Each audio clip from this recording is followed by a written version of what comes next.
Hey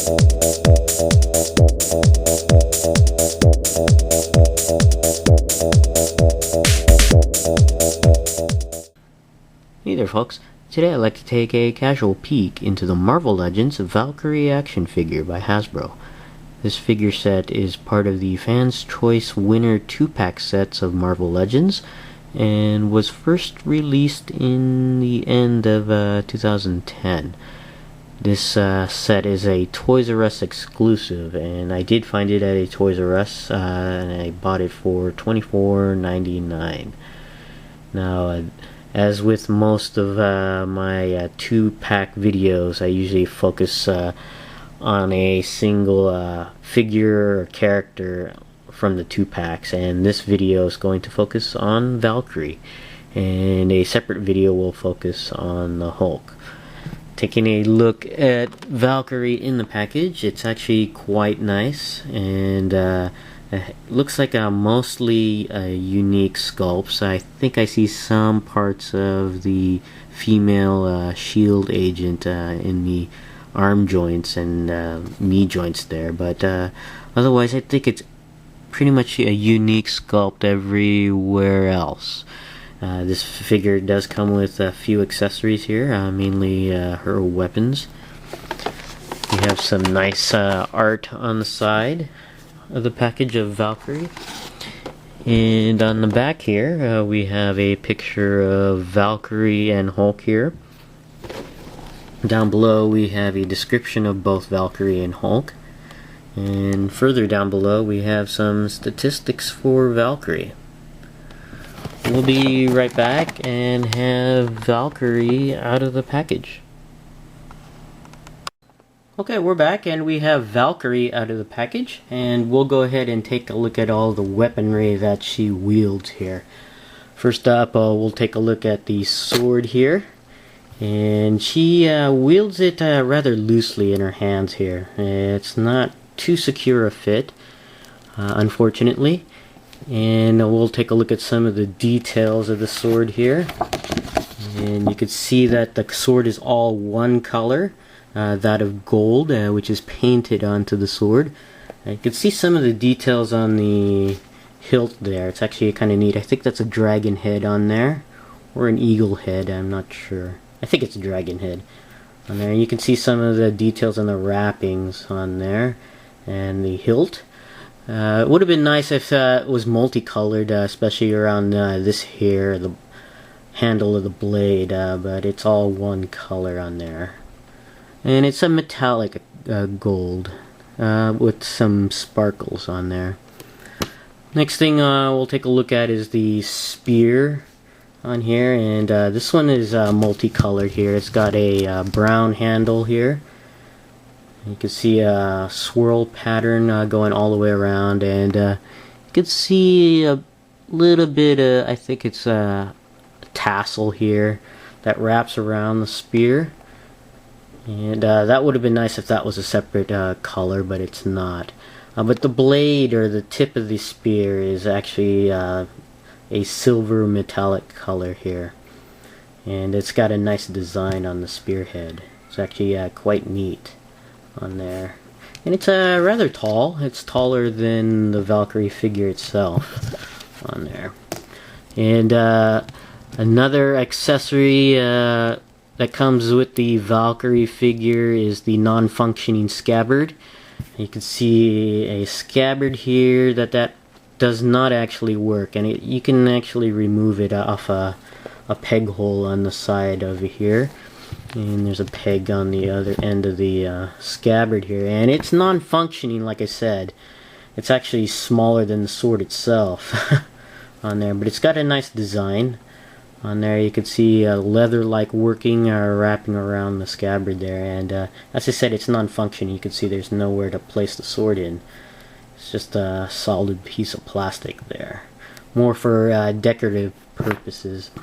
And the final accessory here for Valkyrie is her cape on here, and this one pegs nicely into the back of the figure. It's got a nice long peg there that can actually fit. It doesn't slip off or anything. And you can see some of the clasps on the end of the cape there. and it's actually a little thick. As far as Marvel Legends go for a cape, it's more like a DC Universe Classics type of cape in thickness and rigidity on there. And it's not really too bendable. It is more bendable than some of the DC Universe Classics, but it's not starchy. But it's still a little bit thicker than I would have expected for a Marvel Legend. Now, taking a look at the Valkyrie figure itself, it's actually kind of neat. It's got some nice design, especially on her clothing here, her armor there. And you could see some of the, not Viking, but Norse, I guess, designs on there. That's kind of neat. And you could see some of the straps here for her shoe, not really her boot, but her flat shoes there.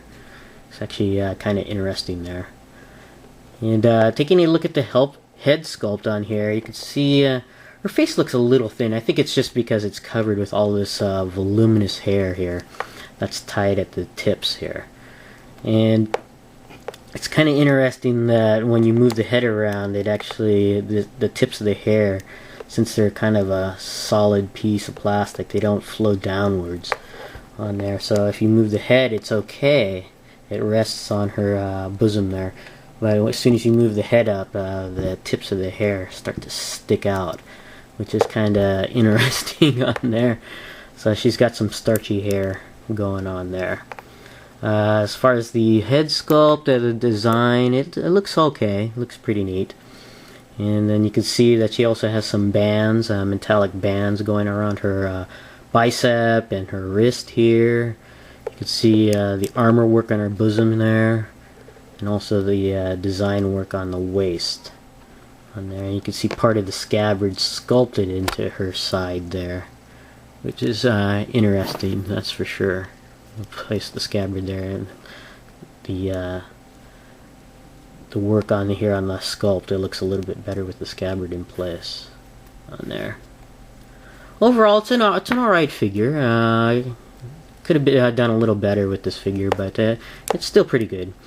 The articulation, the head does go all the way around, does go up and down, side to side. It's on a ball joint, which can actually be removed.